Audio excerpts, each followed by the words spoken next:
Hola, vamos a dar inicio a nuestra 10ª sesión del curso de Historia de la Filosofía Moderna del semestre de otoño de 2020 de la Benemérita Universidad Autónoma de Puebla. Bueno, vamos a seguir con Hume, nos quedamos más o menos en la cuarta parte de la primera sección. Más o menos. Y vamos a pasar ya a la segunda parte. Y bueno, ya casi califico todos sus cuestionarios. Al más tardar este fin de semana ya están todas las calificaciones para que lo revisen, vean, hagan la suma y si tienen alguna duda o creen que les califique incorrectamente algo, pues me dicen, ¿no?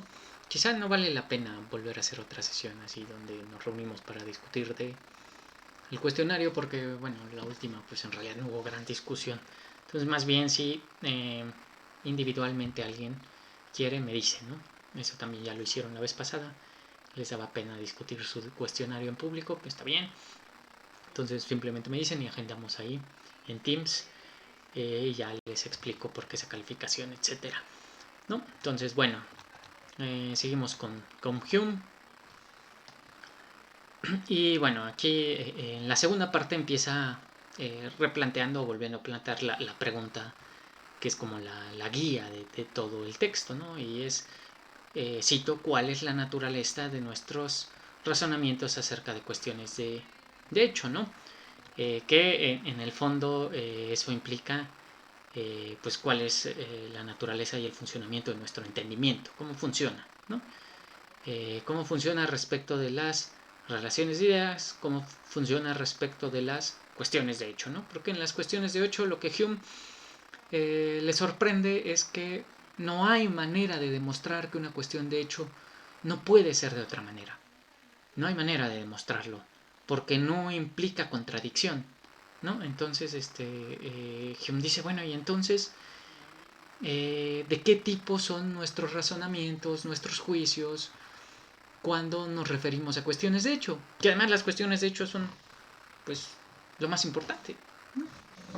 Las cuestiones de hecho es en las cuestiones de hecho en donde se juega la ciencia y pues la vida misma, ¿no? No en las relaciones de ideas. Las relaciones de ideas son una pequeña parte que no nos aporta conocimiento, ¿no? El conocimiento, ¿no?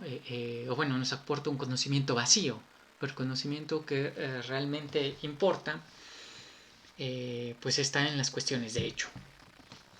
Entonces dice Hume, bueno, evidentemente todos nuestros razonamientos acerca de las cuestiones de hecho, pues se basan en la relación causa-efecto, ¿no? Porque hay que preguntarse, ¿cuál es el fundamento? Bueno, esto cito de nuevo, ¿cuál es el fundamento de todos nuestros razonamientos y conclusiones acerca de esta relación? Fin de la cita. Y bueno, la respuesta es muy simple, es la experiencia, ¿no? ¿Cuál es el fundamento de nuestros razonamientos causales? La experiencia. Es ella la única fuente de la que provienen todas nuestras, todas nuestras conclusiones, ¿no? Todas las conclusiones, aunque aquí no son conclusiones en el sentido lógico, deductivo, porque no son deducciones, pero pues todo viene de la experiencia. Todo aquello que sé sobre las causas y efectos viene de la experiencia. Y por último podríamos preguntar, ¿no? Sobre esa misma pregunta podríamos volverla a reformular y preguntar, cito, ¿cuál es el fundamento de todas las conclusiones de experiencia? Fin de la cita, ¿no? ¿En qué se basan todos mis argumentos que se refieren a la experiencia y que se refieren a las cuestiones de hecho? Porque no se basan en deducciones lógicas. No hay deducción lógica. Es imposible demostrar mediante razonamientos lógicos que mañana saldrá el sol. ¿no? Que eso es una cuestión de hecho. Entonces,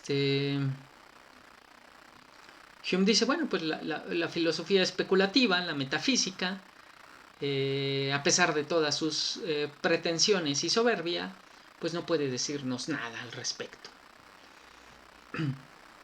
A esta pregunta que nos deja en la incertidumbre y la ignorancia, nos dice el ilustrado edimburgués, hay que convertirla en una especie de virtud, ¿no?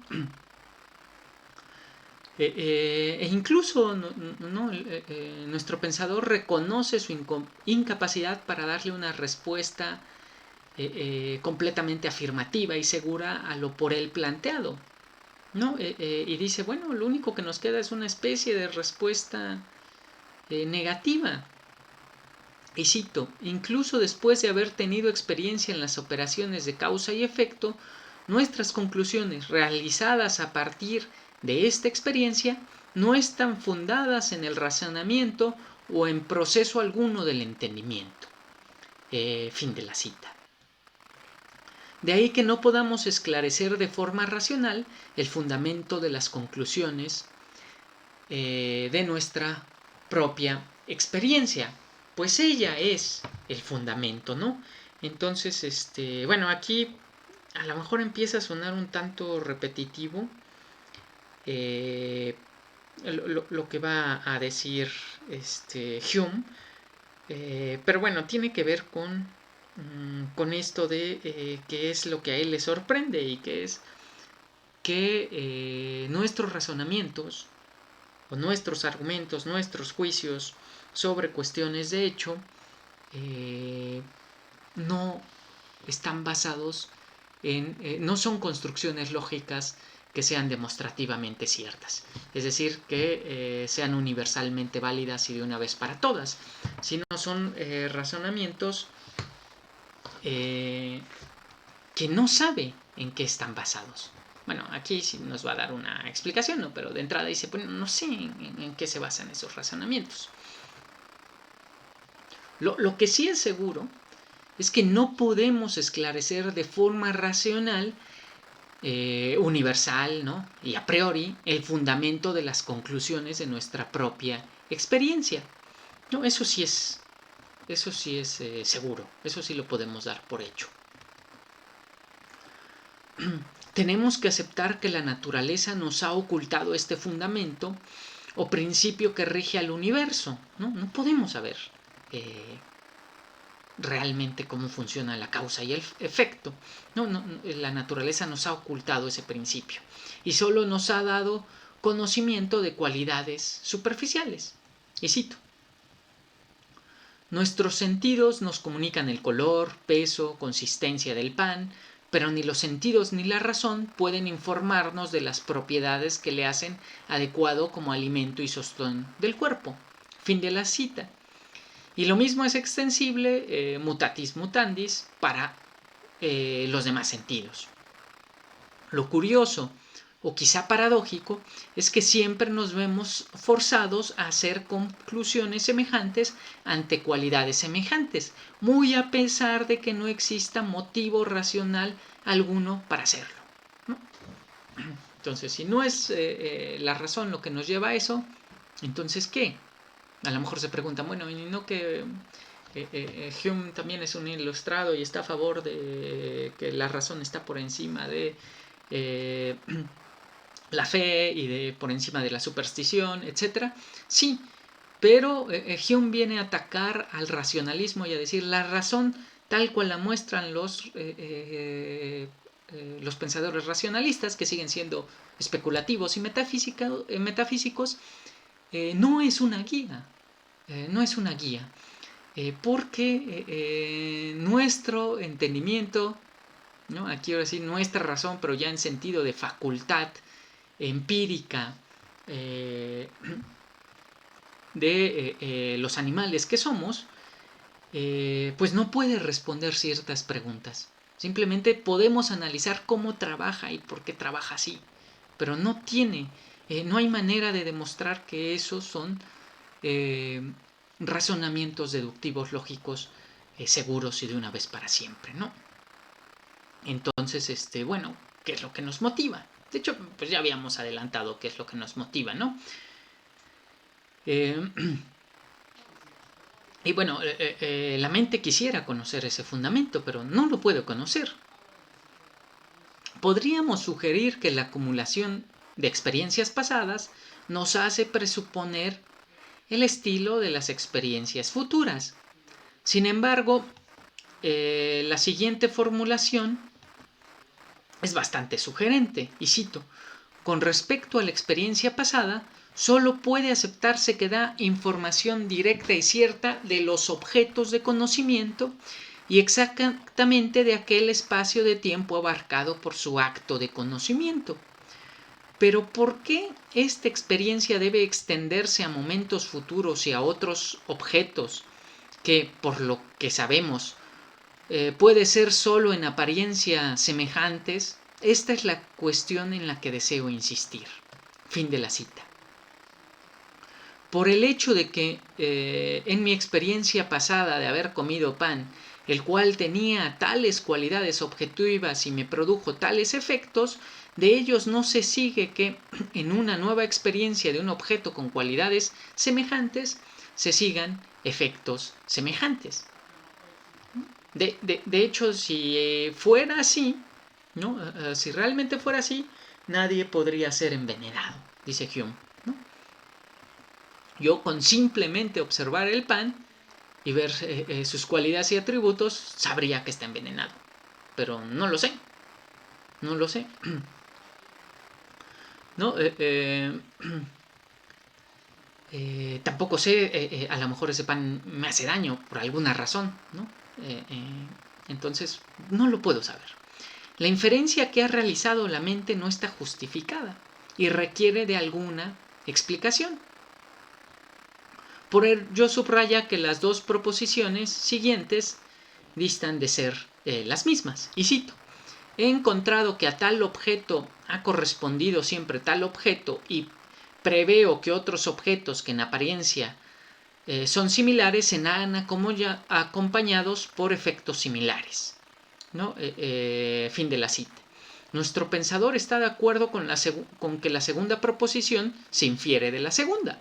De hecho, de forma inevitable, ¿no? O sea, si yo he encontrado que el fuego quema, pues concluyo que el fuego siempre quema, ¿no? Yo he tenido en experiencias pasadas, el fuego me ha quemado. Por lo tanto, concluyo que el fuego me va a quemar si lo vuelvo a tocar. Y dice Hume, pues sí, eso es inevitable que yo infiera eso. Pero lo que nunca aceptaría Hume es que esa inferencia es, y cito, realizada por medio de una cadena de razonamiento. La conexión entre estas dos proposiciones no es intuitiva. Se requiere un término medio que permita a la mente llegar a tal inferencia, si efectivamente se alcanza por medio de razonamiento y argumentación. Fin de la cita. Pero justamente en esta inferencia no hay término medio. Hay algo así como un salto sobre un abismo que lo único que nos dice de tales cualidades objetivas se siguen tales efectos. O sea, tal inferencia es una operación inevitable de la naturaleza de nuestro entendimiento. Pero, y esto es lo importante, no nos dice nada sobre el origen y naturaleza de tal inferencia. O sea, que nosotros tengamos que hacer tal inferencia, eso es necesario, ¿no? Nosotros, de la experiencia acumulada con ciertos objetos que tienen ciertas cualidades, inferimos inevitablemente ciertas consecuencias, ciertos efectos. Pero esa inferencia no es un razonamiento deductivo, lógico. Esa inferencia, ¿de dónde viene?, se pregunta Hume. Eso es lo que quiere saber. Y de hecho sí lo va a explicar, ¿no? Más adelante, probablemente esta clase expliquemos de dónde viene. Pero yo quiero resaltar, como lo hace Hume en el texto, lo maravilloso que es el descubrir que no es por un razonamiento lógico, ¿no? Que no sabemos por qué hacemos eso y que no tiene que ver con la naturaleza de las cosas mismas, no tiene que ver con los atributos objetivos y con las cualidades ¿no? objetivas de las cosas, sino que tiene que ver con la manera en que nuestro entendimiento enlaza eh, eh, ciertos atributos con ciertos efectos, ¿no? Pero no tiene que ver con los atributos objetivos, sino pues nunca me envenenaría comiendo un hongo pues no comestible, ¿no? Hay infinidad de hongos y de plantas, ¿cómo sé? ¿No? Digo, seguramente conocen esa planta, espero que sí, pero bueno, la malanga se parece muchísimo a la hoja elegante, ¿no? La hoja elegante es una planta que es pues es de jardinería relativamente común y famosa, ¿no? Pero bueno, la malanga es un tubérculo comestible. La hoja elegante es un tubérculo, son son de la misma familia, son de la misma especie, son del mismo género, solo son distinta variedad. Son distinta variedad. Una es venenosa, la otra no. Entonces, las cualidades objetivas, ¿no? Yo veo la planta y se ve igual. Se ve casi exactamente igual. Una es venenosa, otra no. Pero bueno, entonces dice Hume, ¿de dónde viene eso? Esas inferencias no vienen de las cualidades objetivas. Y para resolver este problema, pues se recurre a la distinción de dos tipos de razonamiento. Dice Hume, bueno, entonces nos tiene que quedar claro que hay dos tipos de razonamiento. ¿No? Y se pueden dividir en, uno es el, cito, razonamiento demostrativo o aquel que concierne a las relaciones de ideas. Y el segundo es el razonamiento moral o probable, que se refiere a las cuestiones de hecho y existenciales. Fin de la cita, ¿no? Y con esto se complementa y mejora la distinción leibniziana de verdades de razón y de hecho, pues a cada una le corresponde tanto un tipo de razonamiento como un tipo de objeto. El primer tipo de razonamiento se refiere al a priori del entendimiento en su sentido meramente formal, ¿no? O sea, el modo de enlazar, pero que nada puede predecir o calcular lo contingente de las cuestiones de hecho.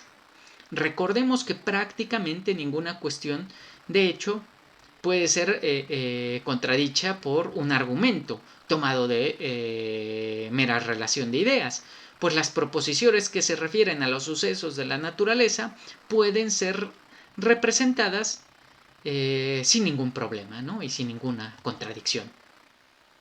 Aunque suenen absurdos, yo puedo representármelo, ¿no? Yo puedo representarme que ahorita que abra la puerta, ¿no? de este cuarto y salga, hay un león ahí y un elefante, ¿no? Y un oasis, estoy en medio del desierto. No hay contradicción alguna en que yo me represente eso, ¿no? Como ejemplo, ¿acaso no puedo representarme de forma clara y distinta que de las nubes caen bolas de fuego? Claro que sí. ¿Qué es lo que me motiva entonces a esperar tan confiadamente a que de ellas caigan gotas de agua? ¿No? O bueno, de nieve. Bueno, aquí no neva, pero en lugares donde sí. Ninguna cuestión de hecho puede ser comprobada o refutada por argumento demostrativo o razonamiento abstracto a priori alguno, ¿no? Eso es lo importante para Hume. Desde luego, si espero que caigan gotas de agua o de nieve o granizo del cielo nublado que anuncia una tormenta, es por la confianza que tengo en mis experiencias pasadas. Pero si esta es la razón, ¿no? Y aquí razón en el sentido del motivo, el fundamento, si este es el motivo, el fundamento en el que se basan mis deducciones, que en realidad no son deducciones, ¿no? Hume ya lo demostró, pero bueno, ahí juega con las palabras, son inferencias, no son deducciones en el sentido lógico. Por eso dice son deducciones de experiencia, pero esas deducciones de experiencia no tienen la forma lógica de una deducción. ¿no? Entonces, más precisamente habría que llamarle inferencias, ¿no? O inducciones, ¿no? Pero bueno, Hume ahí juega un poquito con las palabras. Y eso es, pero si esta es la razón en la que se basan mis inducciones, entonces tengo que aceptar, cito, que estos argumentos tendrían que ser tan solo probables, ¿no? Fin de la cita. Y sin que exista la manera de cernirlos a la mera forma de las relaciones de ideas, por lo que mi argumento concluye, no es la forma de un objeto en cuanto tal, sino los efectos materiales que produce un objeto determinado. Si todos los argumentos referentes a las cuestiones de hecho se fundan en la relación causa y efecto, y esta, cito, se deriva totalmente de la experiencia, y que todas nuestras conclusiones experimentales se dan a partir del supuesto de que el futuro será como ha sido el pasado, fin de la cita, por ende no puedo hacer conclusiones indubitables, sino meramente probables, ¿no? Y esto es lo que despierta a Hume de su sueño dogmático, ¿no? De su somnolencia dogmática, de su aturdimiento dogmático, o como lo quieran llamar. A mí me gusta mucho cómo suena eso de sueño dogmático, ¿no? Aunque no es precisamente la palabra que se usa. Pero bueno, el punto es ese. Todo es meramente probable. Si todo viene de la experiencia, no hay nada que sea universalmente válido de una vez para siempre en todas las culturas, en todas las épocas. Todo es meramente probable respecto de las cuestiones de hecho, ¿no? Porque todas nuestras inferencias de las cuestiones de hecho se basan en la experiencia. Bueno, se basan en la experiencia acumulada. O sea, el fundamento es la costumbre de haber visto que así es siempre, ¿no? Que haber visto que todos los días sale el sol, entonces estoy acostumbrado a que mañana saldrá el sol. Mañana saldrá el sol, ¿no? Pero puede ser que no, o puede ser que no se oculte, ¿no? Es más, podríamos ir al círculo polar ártico y ahí la experiencia nos enseñaría otra cosa. Pero bueno, mi razonamiento se basa en eso, en la costumbre. Y la costumbre es la experiencia acumulada de que de ciertos objetos se siguen ciertos efectos, o de ciertas cualidades objetivas se siguen ciertos efectos. Eso es todo. Todos mis razonamientos se basan en eso. Ese es el fundamento.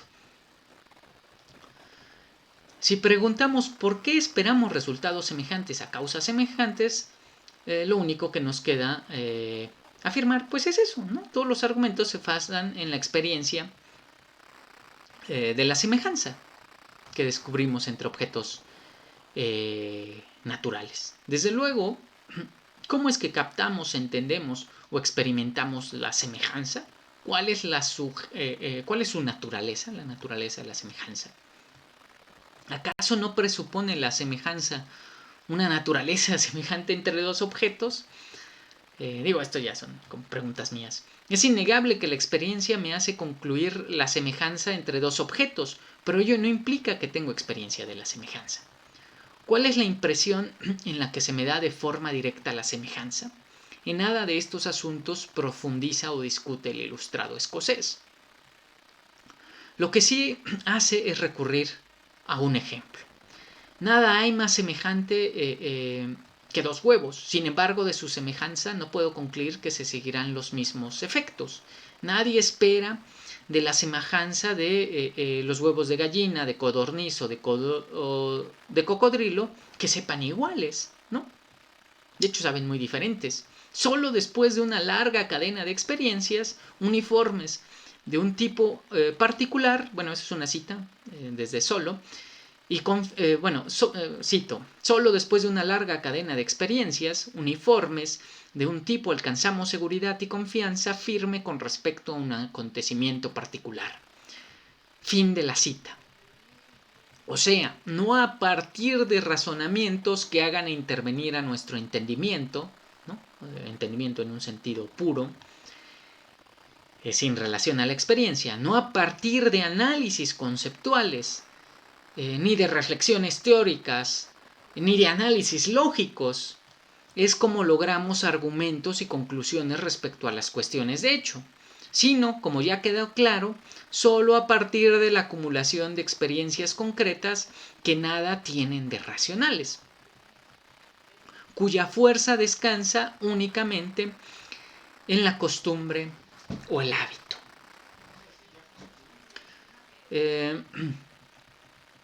Y bueno, Hume insiste, ¿no? Que alguien me diga dónde está el término medio, si esto es una deducción lógica que se sigue de forma necesaria. ¿Cuál es el término medio entre toqué el fuego y me quemó una vez, 2 veces, 10 veces y concluyo que me va a quemar? No hay una necesidad lógica en esa inferencia. Ante tales preguntas habrá que reconocer que nadie puede explicar, ¿no? Que hay un razonamiento demostrativo en las inferencias que hacemos de las cuestiones de hecho. Así que tenemos que aceptar que no es un argumento de ningún tipo el que dice, cito, he encontrado en todos los casos previos tales cualidades sensibles unidas a tales poderes secretos, por lo tanto, cualidades sensibles semejantes estarán siempre unidas a poderes secretos semejantes. Fin de la cita. La segunda proposición no es en modo alguno una conclusión que se siga lógicamente de la primera. No hay una inferencia ni intuitiva ni demostrativa. Por lo tanto, respecto de las cuestiones de hecho, nunca podremos demostrar nada. De las cuestiones de hecho, nunca podremos tener un conocimiento universal, necesario y siempre válido, ¿no? Entonces, bueno, por eso a Kant se lo despierta, pero al mismo tiempo le da miedo, ¿no? Dice, no, estos ilustrados nos llevan al caos. Si no hay verdades seguras, si todo es probable, si todo es relativo, ¿no? Hume dice, Kant dice, esto tiene peligros tanto en la parte epistemológica, que toda la verdad sea relativa, aunque bueno, ahí conocerán clásicamente eso, ¿no? Cuando yo digo que toda verdad es relativa, esa proposición no es una verdad relativa. Pero bueno, la podríamos reformular esa proposición siguiéndola desde Hume para hacerla caer solo dentro de las cuestiones de hecho. Y si somos muy estrictos con el razonamiento humeano, pues incluso nuestra misma proposición sería meramente probable y no podemos aspirar a más. No hay manera de aspirar a más. Ni en el conocimiento ni en la moral. No podremos saber qué es lo bueno o lo malo, ¿no? Y además la moral tiene que ver con el sentimiento, dice Hume. Entonces Kant dice, oh no, eso es muy peligroso. Eso es muy peligroso y sin embargo es muy necesario en el sentido de destruir el dogmatismo metafísico. Y lo que ello implica, ¿no? Porque para Kant, para los ilustrados en general, pero también para Kant, el dogmatismo metafísico implica el sometimiento del individuo a la autoridad del tutor y del rey, que le dice cómo debe de comportarse, qué debe de pensar, etcétera, ¿no? Que bueno, ya lo hemos visto en que es la ilustración de Kant. Entonces Kant dice, no, Kant busca la manera en que no haya contradicción entre esa libertad individual, que es infinita, y sobre la cual no hay nada, ni nadie, y al mismo tiempo mantener la universalidad del conocimiento y la moral, ¿no? Entonces, bueno, eso obviamente vamos a tener todavía cursos de Kant, Ahí ya va a ser mucho más riguroso el análisis, como les he dicho, no es, los demás ilustrados son mucho más menos precisos, sobre todo los ilustrados franceses, aunque son quizá los que más me gustan, los y las ilustradas francesas, los que más me gustan, tienen mucho vitalidad, pero bueno, si les falta esa rigurosidad que en Kant pues es quizá el filósofo riguroso, ¿no? Por antonomasia, o bueno, uno de los modelos a seguir. Pero bueno, entonces ese es el asunto, ¿no? Pues todo es meramente probable. Por lo tanto, bueno, pues no se puede demostrar nada de las cuestiones. De hecho, ¿no? Sino hay mera probabilidad. Cito, decir que es experimental equivale a caber en una petición de principio, pues toda inferencia realizada a partir de la experiencia supone, como fundamento, que el futuro será semejante. Fin de la cita, ¿no? Entonces, bueno, ¿por qué concluyo de la experiencia pasada de que el fuego me quemó, que el fuego me quemará? Y dice Hume, si yo digo, bueno, pues es que justo el término medio es esa experiencia, pues eso presupone, para empezar, no tiene esa forma lógica necesaria. Y luego presupone que esa experiencia pasada será semejante en el futuro, ¿no? Supone que la experiencia seguirá siendo igual, pero eso es mentira. Puede ser que no. ¿No? Esta suposición tenemos que reconocerlo, es una suposición infundada. No se trata aquí de una mera cuestión de facto, sino de jure, ¿no? O sea, no se trata de negar que experimentemos cierta regularidad en la naturaleza, ¿no? Eso, bueno, esa distinción, no sé si ya la hice aquí. Yo la uso mucho, pero bueno, está en la filosofía. La usa Kant, la usa... De hecho, lo usa Hume, lo usa en la ilustración, ¿no? O los pensadores ilustrados, y remite, como todas las cosas, a Platón y Aristóteles, ¿no? Como esa discusión de nomocracia, fisiocracia, todo remite a los griegos. Pero bueno, de facto, pues sí. De facto, yo experimento una regularidad en la naturaleza que me hace creer que hay una regularidad en ella misma. Pero lo que Hume viene a decir es, no, esa regularidad que yo experimento en la naturaleza es solo la regularidad de mi experiencia, no es la regularidad de la naturaleza. No tengo ni la más remota idea de cuál sea la realidad, perdón, la regularidad de la experiencia. Entonces, de facto, pues sí experimento eso, pero de jure, pues no hay manera de demostrar que esa legalidad de la regularidad de mi experiencia se hace extensible de forma válida y demostrativamente cierta a la naturaleza misma, ¿no? O sea, se trata de reconocer nuestra total ignorancia y perplejidad al preguntarnos sobre el origen de esta regularidad sin caer en una petición de principio. Cito, si el pasado pudiera no ser pauta del futuro, toda experiencia se haría inútil y no podría dar lugar a inferencia o conclusión alguna. Es imposible, por tanto, que cualquier argumento de la experiencia pueda demostrar esta semejanza del pasado con el futuro, puesto que todos los argumentos están fundados sobre la suposición de aquella semejanza. Fin de la cita, ¿no? Entonces, ¿en qué baso mi creencia de que el futuro será como fue el pasado? Pues lo baso en la experiencia. Y esa experiencia no es una demostración, sino es una mera suposición. Yo creo confiadamente que la regularidad de mi experiencia se va a mantener, a no ser que venga una experiencia que la refute. Y entonces deje de confiar en esa regularidad, ¿no? Y si buscamos el por qué, pues es inevitable aceptar que podemos pensar, sin contradicción alguna, aquí sí en sentido lógico, que el futuro no seguirá siendo igual y que el curso regular de la naturaleza cambiará de forma inesperada. Al menos como posibilidad, es algo que nada ni nadie puede hacer que no me represente, ¿no? Y además que sí puede pasar, y es más, está pasando, ¿no? Ahí con un poco con el cambio climático, está pasando, está cambiando la regularidad de la misma naturaleza. Aunque bueno, Hume diría, no, ni siquiera sabemos si de la misma naturaleza. Está cambiando la regularidad de la experiencia que tenemos nosotros de la naturaleza.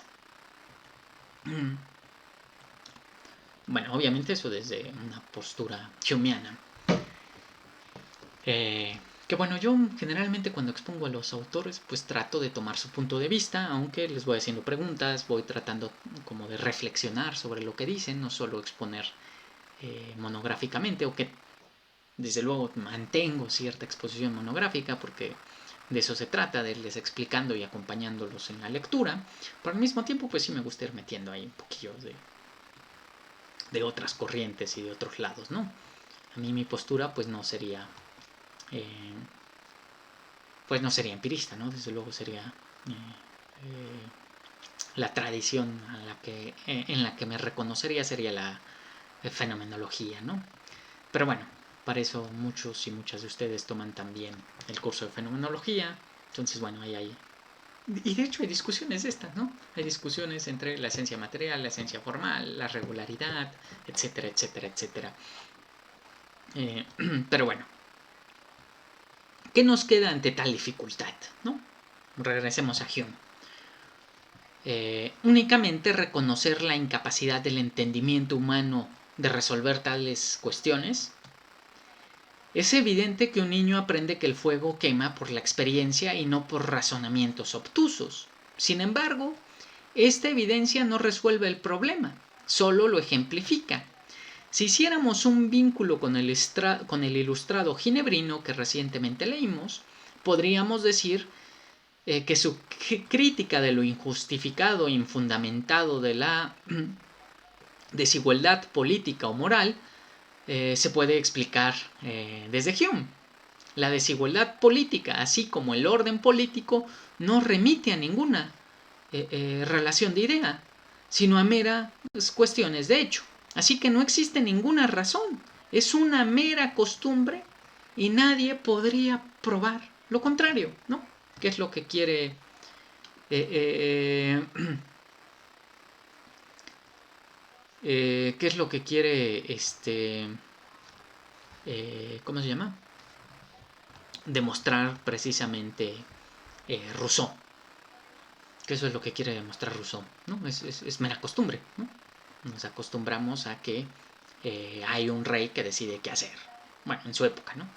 Y que tiene el poder absoluto, pero el poder absoluto no tiene ningún fundamento racional, ¿no? Y de hecho ningún poder, todos los poderes, todos son meros contratos sociales que no remiten a una necesidad de la naturaleza humana, sino a meras cuestiones de hecho contingentes, ¿no? Y que tienen que ver con pues un montón de cosas, ¿no? Ahí sí ya los ilustrados se quedan muy cortos en su explicación, pero son muy atinados en poner el asunto, ¿no? O subrayar el meollo del asunto.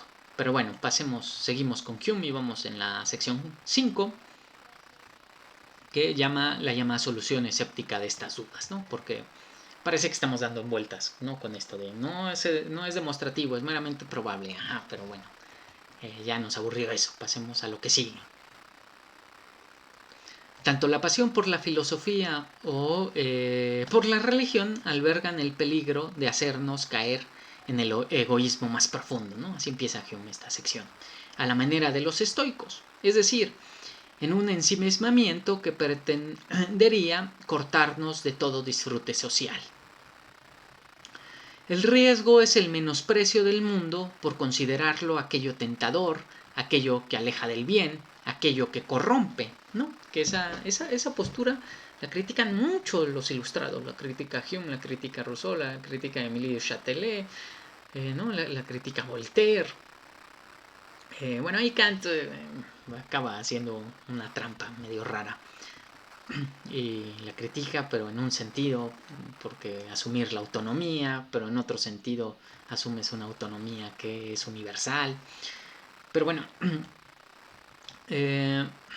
desde luego es este tipo de filosofía, ¿no? Esa meramente especulativa, metafísica, que nos aleja del mundo y del disfrute social, la que hay que rechazar. Y que en su refinamiento conceptual nos lleva a negar a este mundo sensible y a considerarlo un mundo imperfecto. Hay, sin embargo, una filosofía que no tiende a este fanatismo, a este exceso. Es la llamada filosofía escéptica, ¿no? O académica, así la llama Hume. Ahí sí no sé por qué. No me he puesto a investigar qué uso tenía en esa época esa palabra, ¿no? Porque a nosotros nos suena al revés de lo que debiera sonar la palabra. Pero bueno, es la filosofía escéptica, que él es el representante, ¿no? Y bueno, aquí Hume se refiere a un uso peculiar de filosofía académica.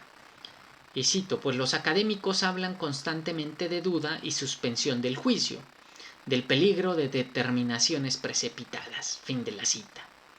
Curiosamente, la filosofía escéptica parte de la herencia de un concepto estoico, ¿no? Que venía criticando, a saber, la epogé, seguramente transmitida por Descartes, ¿no? Descartes es el que hay estudios sobre la influencia del estoicismo en Descartes y cómo transmite esa herencia a la modernidad. Y bueno, para el estoicismo la epogé se remitía a la lógica y de ahí pasa a la ética. Aunque un argumento no es ni falso ni verdadero, ¿no? Hay ese tipo de argumentos cuando nos encontramos ante ese tipo de argumentos, ¿no? Pues lo que nos indicaban los estoicos es que debíamos hacer epogé. Y lo mismo respecto a las cuestiones éticas, ¿no? Ante algo que no es ni bueno ni malo, la actitud debería de ser epogé, cierta indiferencia. Para el ilustrado edimburgués se debe partir de esta duda escéptica que nos garantiza o nos prevé de precipitaciones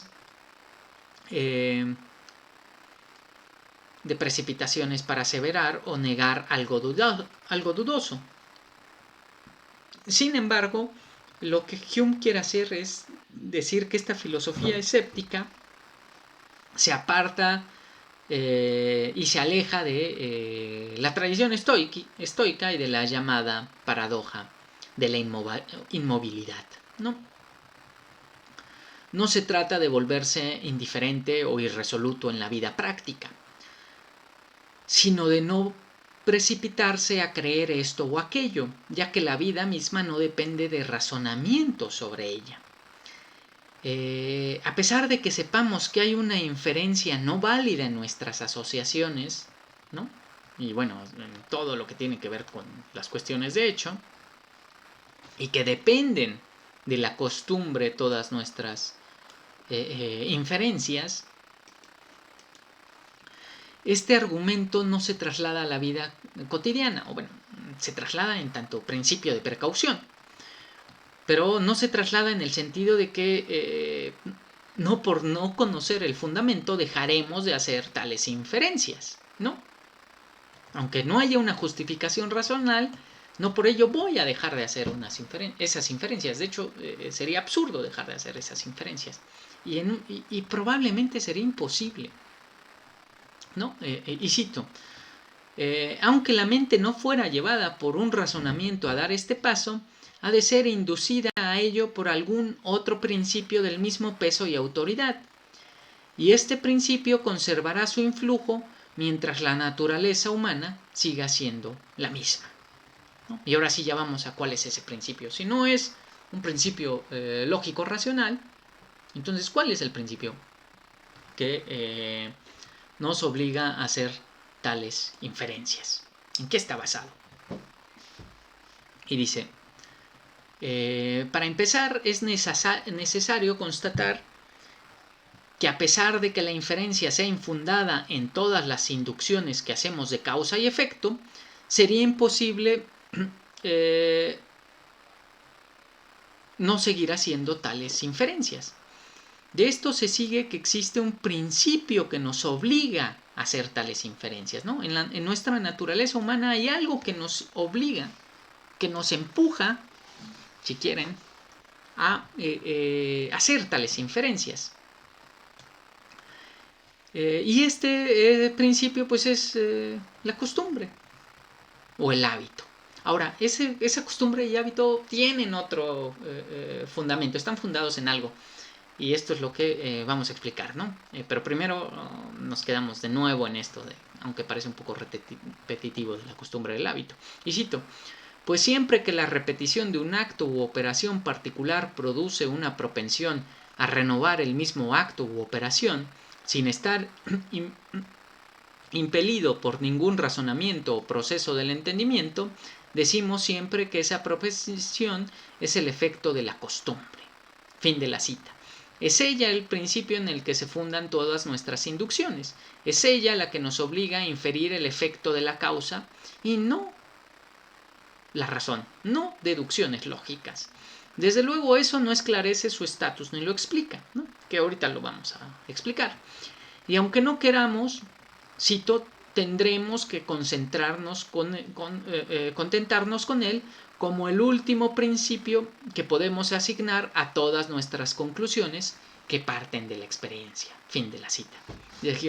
No hay otro origen a nuestras inferencias y nuestros razonamientos sobre la experiencia y de la experiencia, más que la costumbre. Todas nuestras convicciones, ya sean de índole práctico, teórico o científico, están en última instancia fundadas en la costumbre. Es ella la fuente de la que brota la legitimidad de nuestros razonamientos sobre las cuestiones de hecho y, por ende, las conclusiones brotadas de ella no pueden considerarse verdaderas en el mismo sentido que lo son las verdades de razón, las referentes a las relaciones de ideas, sino más bien habría decir que son meramente verosímiles. Por medio de la razón puedo alcanzar todo lo que se sigue de las propiedades de todos los círculos de la naturaleza. Sin embargo, no puedo inferir con tal necesidad lo que se sigue de la causa-efecto del movimiento.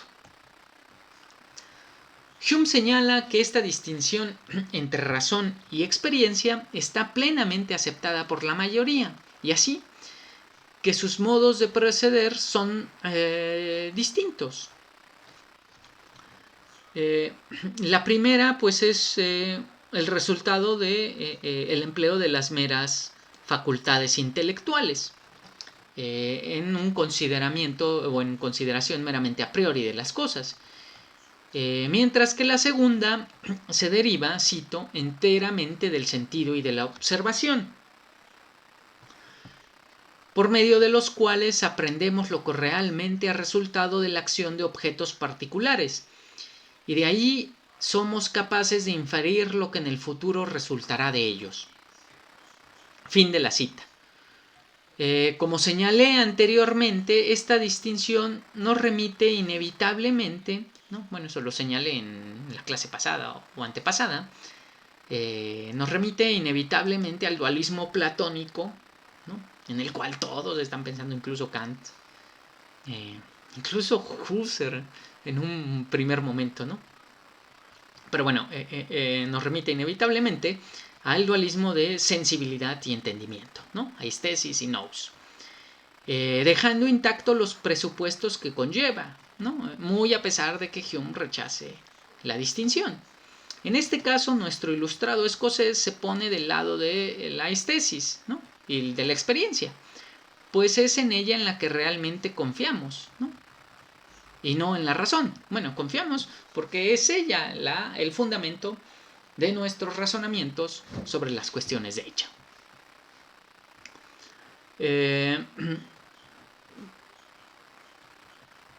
Al ejemplo que recurre es muy simple, ¿no? Para reafirmar lo que está diciendo. Y dice, confiaríamos más en un médico que tiene mucha experiencia que en uno recién egresado, por muy inteligente que sea. Simplemente porque lo que llamamos bueno o malo en este caso solo puede ser producido por la experiencia, ¿no? Yo no llamaría bueno a un médico que se sabe todas las enfermedades y que puede hacer análisis lógicos complejos y puede resolver ecuaciones matemáticas súper difíciles y que conoce el funcionamiento de el cuerpo, ¿no? A lo mejor estoy con un concepto de medicina muy antiguo, ¿no? Ahora no sé qué estudian los médicos, pero bueno, quedémonos en una visión más clásica. Pero bueno, un médico que tuviera todo ese conocimiento, pues no es un buen médico, ¿no? Porque las cuestiones de hecho no tienen que ver con relaciones de idea, sino tienen que ver con la experiencia acumulada, ¿no? Y para decirlo muy clásicamente, muy platónicamente, el buen citarista se hace por la constante repetición de su arte, nunca por sus cualidades, ¿no? Innatas, entre comillas, por llamarlas de alguna manera, ¿no? O sea, no por su inteligencia, vamos a decir, genética, ¿no? Pues puede tener la inteligencia genética más desarrollada que quieran, eso no lo hará nunca a nadie un buen citarista, un buen futbolista o un buen lo que quieran, ¿no? Digo, voy a traer un comentario a lo mejor un poco fuera de lugar, pero a mí que me gusta estar viendo documentales ahí de distintos programas, yo siempre les recomiendo ver a Arte TV, ¿no? Que es ese canal de televisión franco-alemán, muy interesante. Digo, algunas cosas son medio chafas, pero en términos generales me gustan sus documentales. Y bueno, aunque creo que este era uno de la BBC, del avance de la genética y de que se emocionan y que yo voy a decidir si mi hijo es hábil para las matemáticas o para la música, bla, bla, bla. Y yo digo, bueno, pues que no han leído a Platón, y aunque sea Hume, ¿no? Pues aunque yo tenga esos, las más grandes capacidades meramente lógicas, ¿no? Pues esas no son nada sin la experiencia, ¿no? Y bueno, eso ya nos los había enseñado Platón y Aristóteles. Pero bueno, eh, eh, el motivo para rechazar tal distinción es simple, ¿no? El de que, pues meramente, sin la experiencia llamaríamos a alguien hábil. En cualquier arte, aquello que se atribuye únicamente a la razón, ¿no? O sea, en ningún arte llamaríamos a alguien bueno que tiene solamente la parte teórica, ¿no? La parte de los razonamientos lógicos. Ahora, curiosamente, ¿no? Pregúntense, ¿y cuál es la parte práctica de una labor como la filosofía, ¿no? Y bueno, verán que sí tiene la filosofía. La filosofía parece muy teórica, pero no, la filosofía es una práctica existencial, pero también una práctica de investigación, ¿no? A veces uno, ¿no? En licenciatura quiere volverse Kant, o Hume, o Nietzsche, o quien quieran volverse, ¿no? O bueno,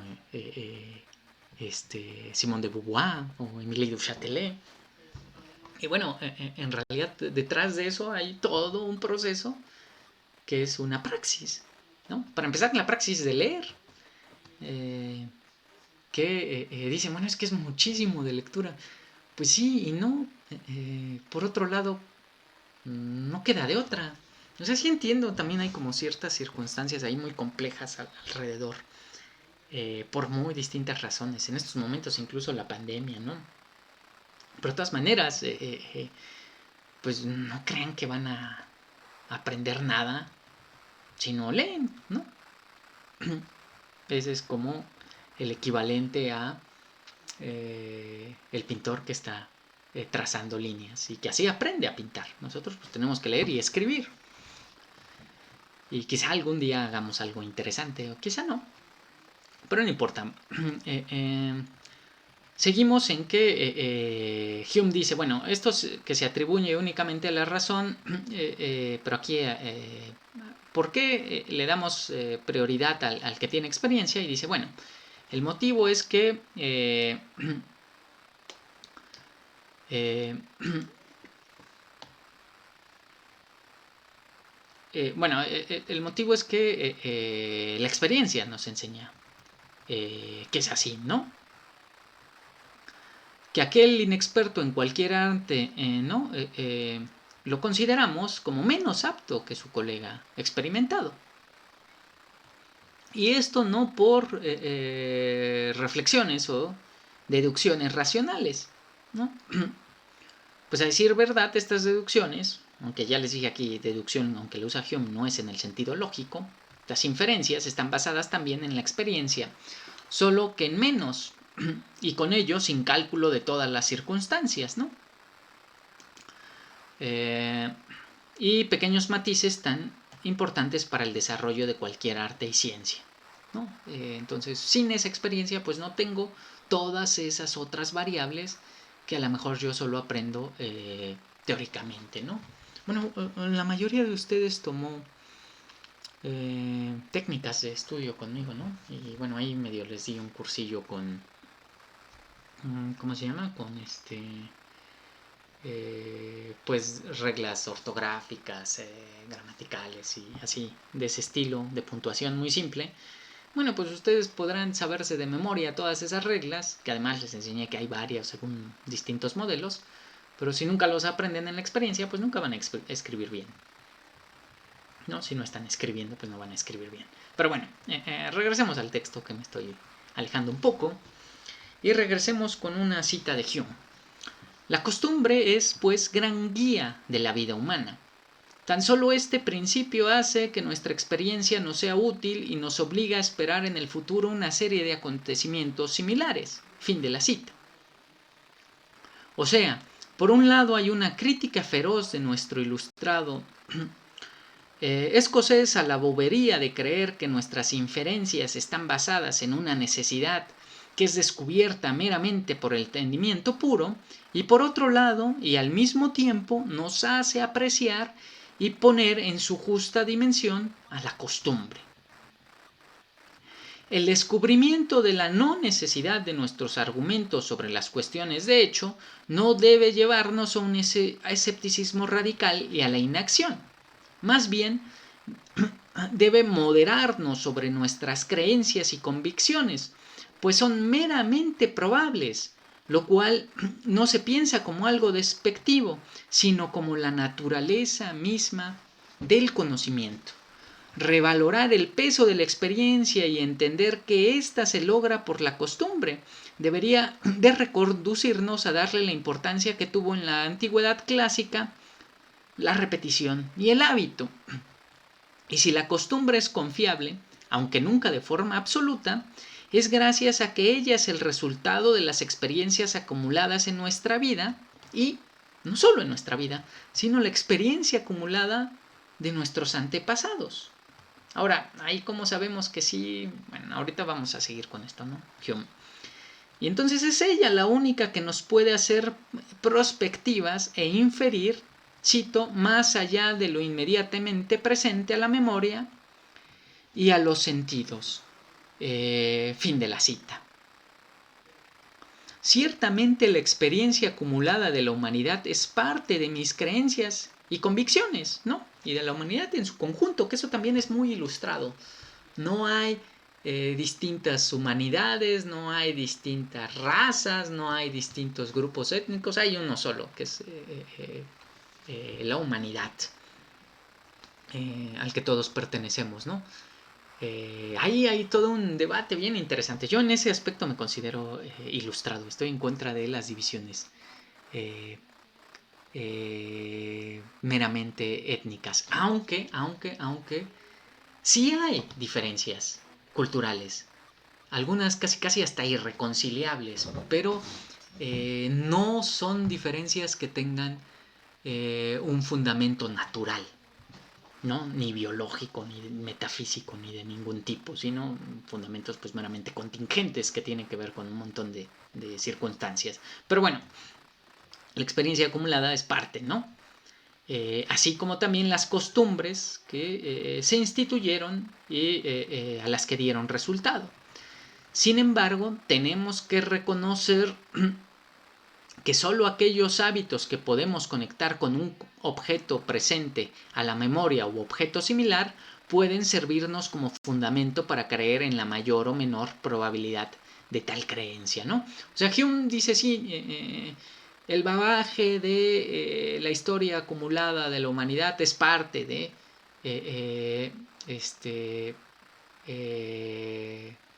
pues es parte de mi propio bagaje de experiencias. Sin embargo, pues no lo voy a aceptar nada más porque sí, ¿no? Es obvio que si quisiera descubrir qué plantas son venenosas y cuáles no, recurriendo meramente a la experiencia propia, ¿no? Que dijera, no, yo no le hago caso a la experiencia acumulada, ni a la experiencia colectiva. Si hubiera alguien que fuera tan pues tan ingenuo, ¿no? Casi podríamos decir tan tonto, pero bueno, dejemos en tan ingenuo para creer que él solo no necesitaría de ninguna experiencia acumulada de nadie más, pues bueno, sería, pues estaría completamente demente. ¿En qué sentido? En este, ¿no? Sería imposible que descubriera por sí mismo que plantas venenosas más bien, cuáles son plantas venenosas y cuáles no, ¿no? O sea, si él quisiera, recurriendo a su mera experiencia, descubrir qué es comestible y qué no es comestible, lo más probable es que moriría en el intento, ¿no?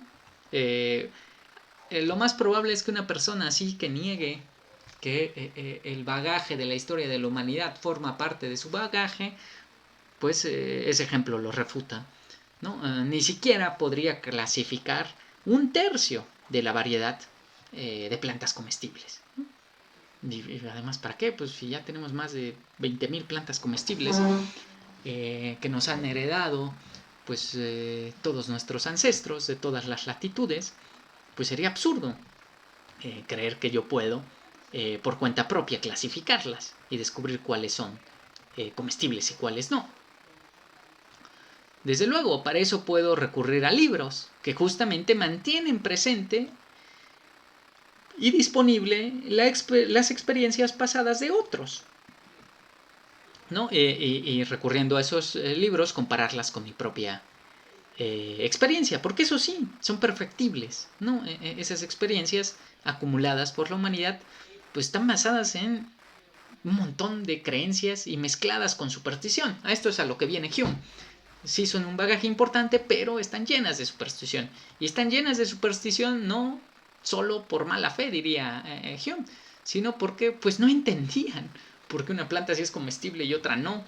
Y en un primer momento de la historia de la humanidad se va acumulando la experiencia, pues bueno, atribuyámoselo a los dioses, ¿no? Por ejemplo, ¿no? Bien sabían los mayas que la chaya sin el correcto procesamiento es venenosa. ¿No? Bueno, el macal también, ya que estoy aquí con cosas de permacultura que a mí me gustan, iban a decir, y esos ejemplos raros, bueno, de que pónganse ahí a la permacultura, si no están dedicando a la permacultura, están, voy a ponerme muy exagerado, están llevando una vida de no ser digna de ser vivida, ¿no? Reconectando con Émilie du Châtelet y las clases pasadas. Pero bueno, bien sabían los mayas que la chaya sin el correcto procesamiento es venenoso, ¿no? Aunque quizá el ritual u oración que acompañaba su preparación, digo esto no sé si sea verdad, no lo estoy inventando, pero supongamos que tenían un ritual, no contribuye a quitarle lo venenoso, lo mejor era confiar en esa costumbre, ¿no? Así de, bueno, no sabían exactamente por qué, pues entonces hay que repetir exactamente el proceso, aunque dentro de ese proceso se vayan un montón de prejuicios. Y el punto es que pues todo es meramente probable. Pero bueno, si de una creencia cualquiera no poseemos un hecho presente o a la memoria o a los sentidos, cito, ha de aceptarse que la creencia es totalmente infundada. Fin de la cita. ¿No? Ese va a ser el criterio de Hume para juzgar pues, la costumbre de los ancestros, ¿no? Entonces, pues si yo descubro que sin hacer ese ritual el macal eso no contribuye a que el macal sea venenoso o no, sino la correcta cocción, que alcance tales grados, etcétera, pues entonces esa otra creencia es infundada. La creencia de que ese ritual contribuye a quitarle lo venenoso. Y por lo tanto, habría que dejar de asumirla, esa creencia, y todas las creencias, ¿no?, que están mezcladas con la costumbre. La conclusión es evidente, cito: toda creencia es una cuestión de hecho o existencias reales derivada meramente de algún objeto presente a la memoria o a los sentidos y de una conjunción habitual entre este y algún objeto. Fin de la cita.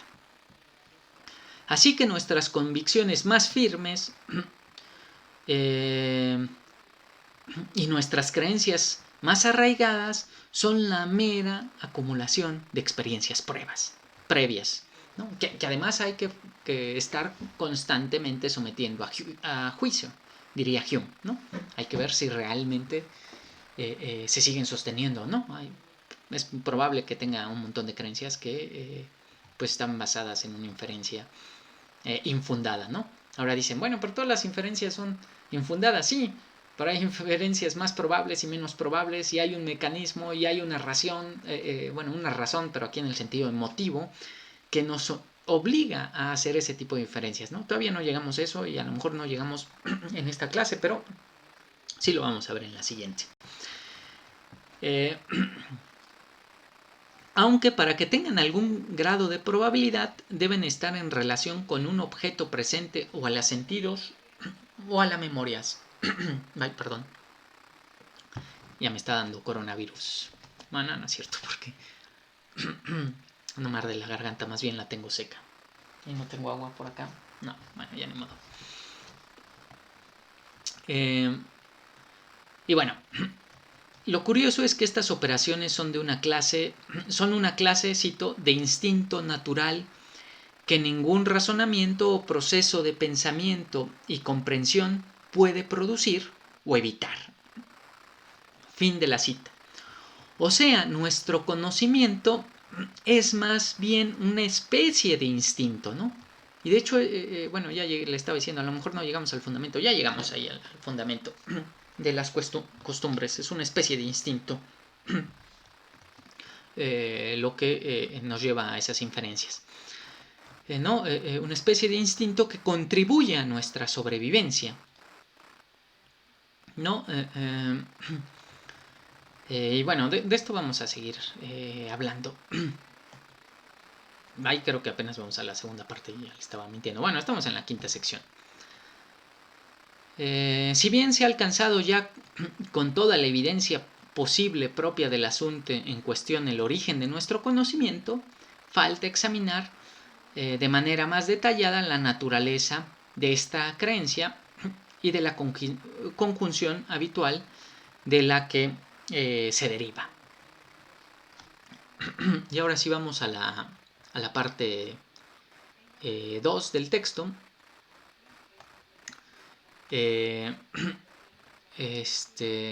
A la parte 2 del texto, ¿no? Y bueno. Ay, perdón, es que la próxima vez tendré una jarra de agua. Bueno, se puede editar los videos, pero eso me da flojera. Hay que evitar trabajos innecesarios. Que por cierto, seguramente voy a estar subiendo mucho más tarde este video de lo normal. Y eso es porque estoy en un curso sobre revistas, sobre edición de revistas para Ojo Pineal. Espero que realmente me sirva, ¿no?, para que Ojo Pineal quede mejor. Y bueno, es todo ahí un caos con eso. Es mucho trabajo. Pero bueno, sigamos.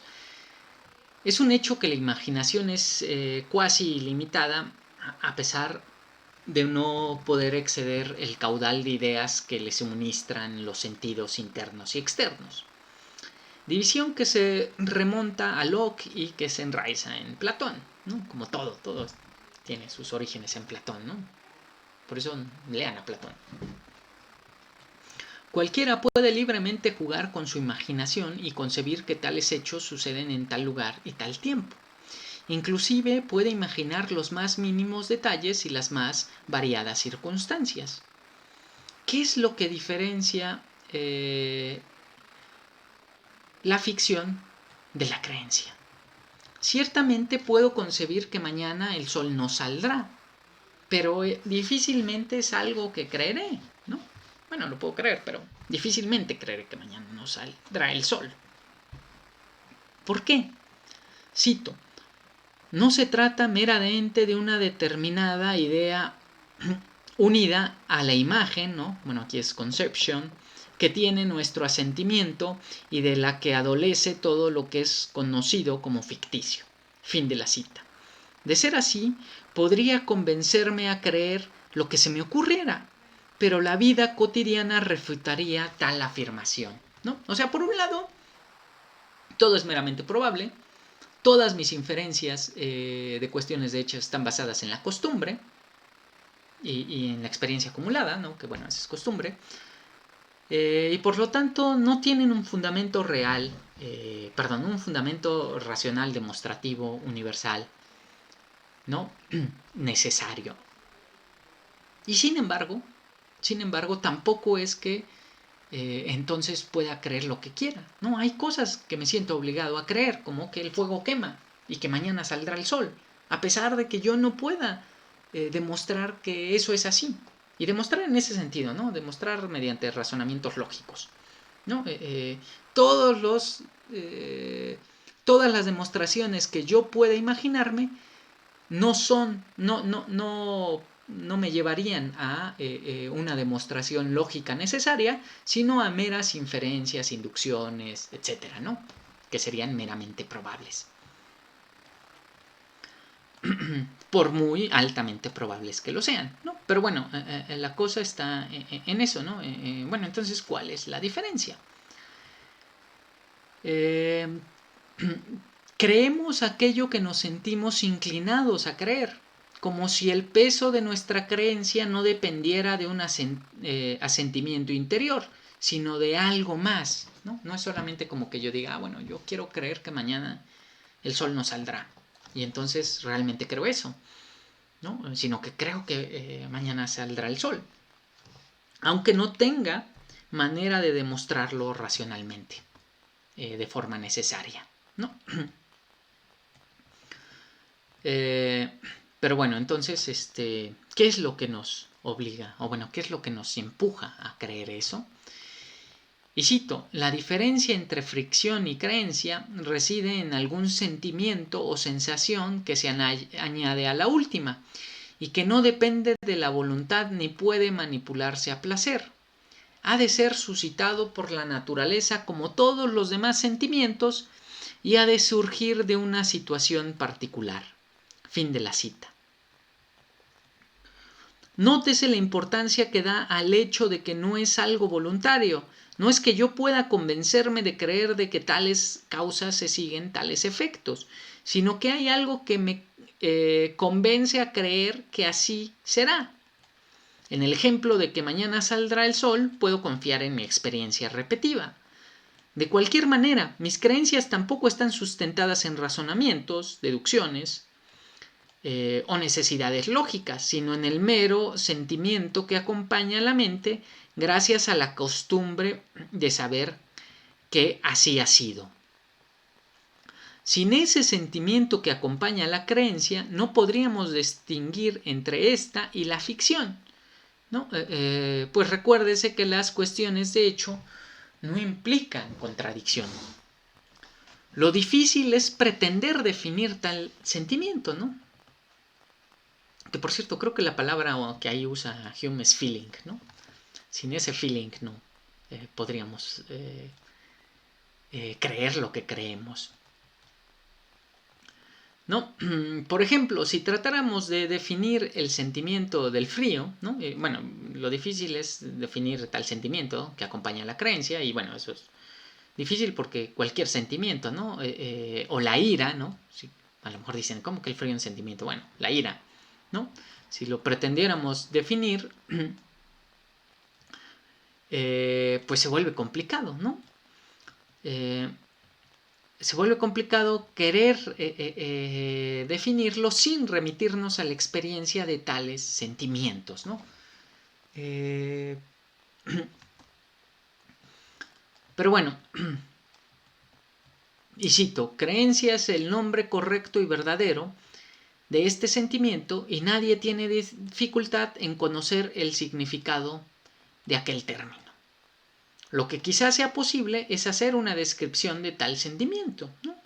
Y cito, la creencia no es sino una imagen más vívida, intensa, vigorosa, firme y segura de un objeto que aquella que la imaginación, por sí sola, es capaz de alcanzar. Fin de la cita. Aquí cabría la pena preguntarse si no se está cayendo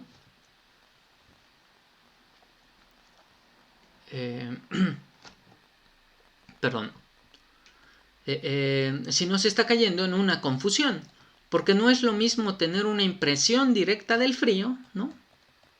Y eso ya lo vimos al inicio de la explicación de este texto, que la creencia de que hace frío y la imaginación de que hace frío, ¿no? Para mí aquí Hume, esto lo digo de una vez, para mí Hume aquí está confundiendo las cosas, ¿no? Esto yo no le haría caso en esto. ¿Por qué? Porque para mí está confundiendo entre distintos actos y sus correlatos, ¿no? Una cosa es... bueno, ahorita lo voy a tratar de explicar, a ver si no me enredo porque voy a meter a Husserl. O mejor no lo explico y simplemente les digo que para mí ahí hay una confusión entre distintos tipos de acto, ¿no? Ya confundiendo el acto de la creencia con la percepción directa que me da una impresión, ¿no? Pero bueno, ¿podemos verdaderamente basar nuestra creencia de la realidad en un sentimiento? ¿No es previo el factum, ¿no?, del ser en el mundo?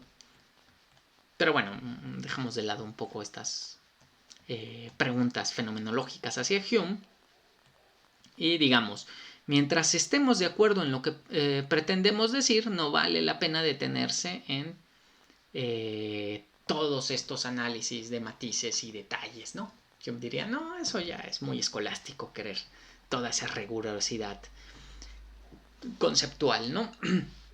Y bueno, le vamos a dejar ahí. Falta un poquito, unas cuantas páginas, pero pues me abro la garganta. Ya me cansé. Así que ni modo.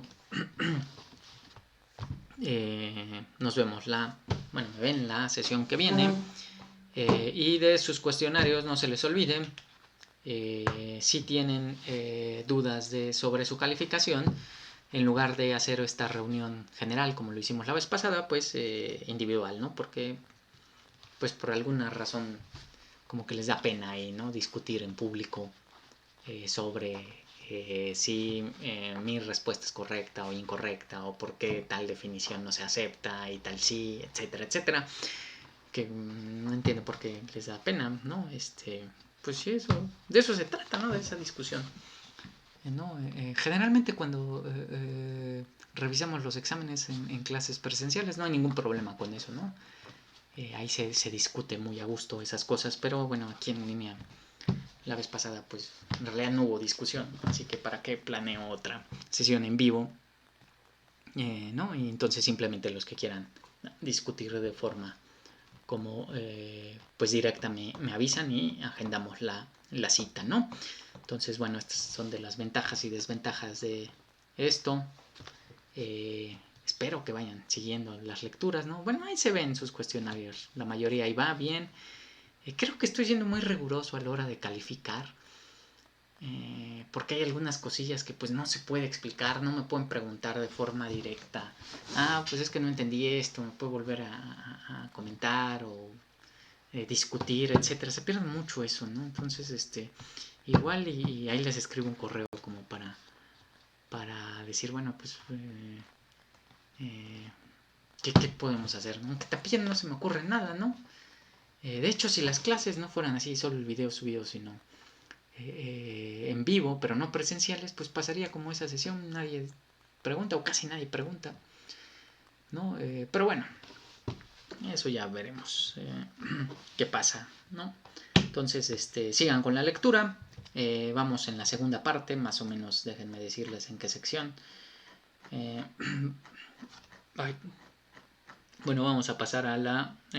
estamos en la sección 10. Sección 10 y nos vemos, bueno, me ven la siguiente sesión.